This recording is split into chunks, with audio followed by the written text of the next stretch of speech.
Hi everyone, the Simple Dad here. In this video, I'll show you how to extract audio from a video you have on your CapCut project.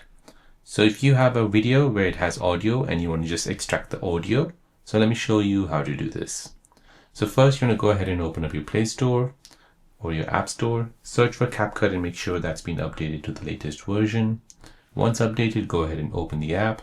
In the app, go ahead and tap on New Project and go ahead and post a video that has some audio in it. So here we have a YouTuber singing his song, and we'll go ahead and extract the audio from this video. Now to extract the audio from this video, go ahead and tap on the video file itself. Go ahead and swipe left until you see extract audio. So that is the icon you're looking for. Extract audio, go ahead and tap on that. Now, as you can see, it has extracted the audio. So you have the video file at the top, and at the bottom, you have your audio file. So there you go, guys. That is how to extract audio from a video on CapCut.